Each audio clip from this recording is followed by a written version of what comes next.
ಇವುಗಳು ಮನೆಗೆ ಬಂದರೆ ಒಂದರ ಮೇಲೊಂದು ಅಶುಭ ನಡೆಯುವುದು ಗ್ಯಾರಂಟಿ. ಹುಷಾರ್. ಮನೆಗೆ ಕೆಲವೊಂದು ಪ್ರಾಣಿಗಳು, ಪಕ್ಷಿಗಳು ದಿಢೀರನೆ ಬಂದರೆ ಅದರಿಂದ ಹಣದ ನಷ್ಟ, ಆರೋಗ್ಯದ ಸಮಸ್ಯೆ ಎದುರಾಗುತ್ತದೆ ಎನ್ನುವ ನಂಬಿಕೆಯಿದೆ. ಹಾಗಾದರೆ ಮನೆಗೆ ಯಾವ ಪ್ರಾಣಿ ಮತ್ತು ಪಕ್ಷಿಗಳು ಬಂದರೆ ಶುಭ? ಯಾವ ಪ್ರಾಣಿ ಮತ್ತು ಪಕ್ಷಿಗಳು ಬಂದರೆ ಅಶುಭ? ನಿಮ್ಮ ಮನೆಗೂ ಇವುಗಳು ಬರಬಹುದು. ಎಚ್ಚರ. ಭೂಮಿಯ ಮೇಲೆ ಮಾನವರು ಮತ್ತು ಪ್ರಾಣಿಗಳ ನಡುವೆ ಯಾವಾಗಲೂ ಸಂಬಂಧವಿದೆ ಮತ್ತು ಅವು ಇಂದಿನ ಜೀವನದಲ್ಲಿ ಬಹಳ ಮುಖ್ಯವಾದ ಭಾಗವಾಗಿದೆ. ಮನೆಗಳಲ್ಲಿ ಇದ್ದಕ್ಕಿದ್ದಂತೆ ನಾಯಿ, ಬೆಕ್ಕು, ಪಾರಿವಾಳ, ಬಾವಲಿಗಳು ಬರುವುದನ್ನು ನೀವು ಆಗಾಗ ನೋಡಿರಬಹುದು. ಇದರೊಂದಿಗೆ ಅನೇಕರು ನಾಯಿ, ಬೆಕ್ಕು ಮುಂತಾದ ಪ್ರಾಣಿಗಳನ್ನು ಸಾಕುತ್ತಾರೆ. ಆದರೆ ಜ್ಯೋತಿಷ್ಯ ಶಾಸ್ತ್ರದಲ್ಲಿ ಕೆಲವು ಪ್ರಾಣಿಗಳು ಮನೆಗೆ ಬಂದರೆ ಉತ್ತಮ ಸಂಕೇತವೆಂದು ಪರಿಗಣಿಸಲಾಗುವುದಿಲ್ಲ, ಏಕೆಂದರೆ ಅವುಗಳ ಆಗಮನವು ಹಣದ ನಷ್ಟಕ್ಕೆ ಕಾರಣವಾಗುತ್ತದೆ, ಆದರೆ ಆರೋಗ್ಯಕ್ಕೆ ಹಾನಿಕಾರಕವಾಗಿದೆ. ಪ್ರಾಣಿಗಳು ಮತ್ತು ಪಕ್ಷಿಗಳ ಹಠಾತ್ ಆಗಮನವು ಭವಿಷ್ಯದ ಘಟನೆಗಳ ಬಗ್ಗೆ ಮಾಹಿತಿಯನ್ನು ನೀಡುತ್ತದೆ ಎಂದು ಜ್ಯೋತಿಷ್ಯದಲ್ಲಿ ಹೇಳಲಾಗಿದೆ. ಇದ್ದಕ್ಕಿದ್ದಂತೆ ಮನೆಗೆ ಯಾವ ಪ್ರಾಣಿಗಳು ಬಂದರೆ ಅದರ ಅರ್ಥವೇನು? ಮನೆಯಲ್ಲಿ ಗೂಬೆ. ಗೂಬೆಯನ್ನು ಲಕ್ಷ್ಮೀ ದೇವಿಯ ವಾಹನವೆಂದು ಪರಿಗಣಿಸಲಾಗಿದ್ದರೂ ಮನೆಗಳಿಗೆ ಅದರ ಆಗಮನವನ್ನು ಸಹ ಅಶುಭವೆಂದು ಪರಿಗಣಿಸಲಾಗುತ್ತದೆ. ದೀಪಾವಳಿಯ ದಿನದಂದು ಮಾತ್ರ ಗೂಬೆಯ ಆಗಮನವನ್ನು ಮಂಗಳಕರವೆಂದು ಪರಿಗಣಿಸಲಾಗಿದ್ದರೂ ಅದು ಆ ದಿನದಂದು ಲಕ್ಷ್ಮೀ ದೇವಿಯ ಆಗಮನವನ್ನು ಸೂಚಿಸುತ್ತದೆ. ಆದರೆ ಇತರ ದಿನಗಳಲ್ಲಿ ಗೂಬೆಯ ಆಗಮನವು ಅನೇಕ ರೀತಿಯ ನಕಾರಾತ್ಮಕತೆಯನ್ನು ತರುತ್ತದೆ.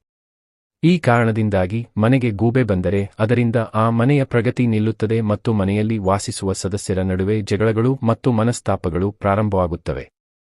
ಮನೆಯಲ್ಲಿ ಪಾರಿವಾಳ. ಪಾರಿವಾಳವನ್ನು ಶಾಂತಪಕ್ಷಿ ಎಂದು ಪರಿಗಣಿಸಲಾಗುತ್ತದೆ.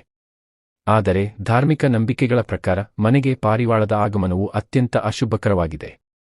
ಇದರೊಂದಿಗೆ ಅವುಗಳ ಗೂಡುಗಳನ್ನು ಹಾನಿಕಾರಕವೆಂದು ಪರಿಗಣಿಸಲಾಗುತ್ತದೆ. ಪಾರಿವಾಳವು ರಾಹುಗೆ ಸಂಬಂಧಿಸಿದೆ ಮತ್ತು ಅವರ ವಾಸ್ತವ್ಯದಿಂದಾಗಿ ಆ ಸ್ಥಳವು ಸಂಪೂರ್ಣವಾಗಿ ನಿರ್ಜನವಾಗುತ್ತದೆ. ಇದರಿಂದಾಗಿ ನಕಾರಾತ್ಮಕ ಶಕ್ತಿಗಳು ಮನೆಯೊಳಗೆ ಪ್ರವೇಶಿಸುತ್ತವೆ. ಹಾಗೂ ಇದರಿಂದ ಮನೆಯ ಸದಸ್ಯರು ವೈಫಲ್ಯಗಳನ್ನು ಎದುರಿಸಬೇಕಾಗುತ್ತದೆ ಎನ್ನುವ ನಂಬಿಕೆಯಿದೆ. ಮನೆಯಲ್ಲಿ ಬೆಕ್ಕು. ಜ್ಯೋತಿಷ್ಯ ಶಾಸ್ತ್ರದಲ್ಲಿ ಪಾರಿವಾಳದಂತೆ ಬೆಕ್ಕಿಗೂ ರಾಹುವಿನೊಂದಿಗೆ ಸಂಬಂಧವಿದೆಯೆಂದು ಹೇಳಲಾಗುತ್ತದೆ. ಬೆಕ್ಕು ಮನೆಗೆ ಹಠಾತ್ತನೆ ಬರುವುದು ಮಾತ್ರವಲ್ಲ, ಶಬ್ದ ಮಾಡುವುದನ್ನು ಕೂಡ ಅಶುಭವೆಂದು ಪರಿಗಣಿಸಲಾಗುತ್ತದೆ. ಬೆಕ್ಕನ್ನು ಎಲ್ಲೆಡೆ ನಕಾರಾತ್ಮಕ ಶಕ್ತಿಯ ಸಂಕೇತವೆಂದು ಪರಿಗಣಿಸಲಾಗುತ್ತದೆ. ವಿಶೇಷವಾಗಿ ಕಪ್ಪು ಬೆಕ್ಕು. ಇದಕ್ಕೆ ಯಾವುದೇ ವೈಜ್ಞಾನಿಕ ಆಧಾರವಿಲ್ಲದಿದ್ದರೂ ಜಾನಪದ ನಂಬಿಕೆಗಳಲ್ಲಿ ಬೆಕ್ಕು ಎಂದಿಗೂ ಧನಾತ್ಮಕತೆಯನ್ನು ಸೂಚಿಸುವುದಿಲ್ಲ ಎನ್ನುವ ನಂಬಿಕೆಯಿದೆ. ಆದ್ದರಿಂದ ಬೆಕ್ಕಿನ ಆಗಮನವನ್ನು ಮನೆಗೆ ಉತ್ತಮವೆಂದು ಪರಿಗಣಿಸಲಾಗುವುದಿಲ್ಲ, ಆದರೆ ಬೆಕ್ಕು ಮನೆಗೆ ಬಂದರೆ ಅದನ್ನು ಧನಾತ್ಮಕವೆಂದು ಹಲವು ದೇಶಗಳಲ್ಲಿ ಪರಿಗಣಿಸಲಾಗುತ್ತದೆ. ಮನೆಯಲ್ಲಿ ಬಾವಲಿ. ಮನೆಯಲ್ಲಿ ಬಾವಲಿಗಳ ಉಪಸ್ಥಿತಿಯನ್ನು ಸಹ ಅಶುಭವೆಂದು ಪರಿಗಣಿಸಲಾಗುತ್ತದೆ. ಬಾವಲಿಯು ಹಗಲಿನಲ್ಲಿ ಕಾಣುವುದಿಲ್ಲ, ಆದ್ದರಿಂದ ಇದನ್ನು ರಾತ್ರಿ ಹಕ್ಕಿ ಎಂದೂ ಕರೆಯುತ್ತಾರೆ. ಮನೆಗೆ ಬಾವಲಿಗಳ ಬರುವುದರಿಂದ ಆ ಮನೆಯಲ್ಲಿ ನಕಾರಾತ್ಮಕ ಶಕ್ತಿಗಳು ವಾಸವಾಗುತ್ತದೆ. ಇದರಿಂದಾಗಿ ಮನೆಯಲ್ಲಿ ವಾಸಿಸುವ ಜನರ ಜೀವನದಲ್ಲಿ ಸಮಸ್ಯೆಗಳು ಪ್ರಾರಂಭವಾಗುತ್ತವೆ ಮತ್ತು ಕೆಲಸದಲ್ಲಿ ಅಡಚಣೆ ಉಂಟಾಗುತ್ತದೆ. ಇದರೊಂದಿಗೆ ಅವರು ದೆವ್ವಗಳಂತೆ ತಲೆಕೆಳಗಾಗಿ ನೇತಾಡುವ ಕಾರಣ ಕೆಲವು ಕೆಟ್ಟ ಸುದ್ದಿಗಳ ಆಗಮನವನ್ನು ಸಹ ಸೂಚಿಸುತ್ತವೆ. ಮನೆಯಲ್ಲಿ ರಣಹದ್ದು. ಜ್ಯೋತಿಷ್ಯ ಶಾಸ್ತ್ರದ ಪ್ರಕಾರ ಮನೆಯಲ್ಲಿ ರಣಹದ್ದು ಇರುವುದು ಕೂಡ ಅಶುಭವೆಂದು ಪರಿಗಣಿಸಲಾಗಿದೆ. ರಣಹದ್ದು ಬಂದೊಡನೆ ಮನೆಯ ಸದಸ್ಯರ ಬೆಳವಣಿಗೆ ನಿಂತು ಪರಸ್ಪರ ಪ್ರೀತಿಯೂ ಕೊನೆಗೊಳ್ಳುತ್ತದೆ.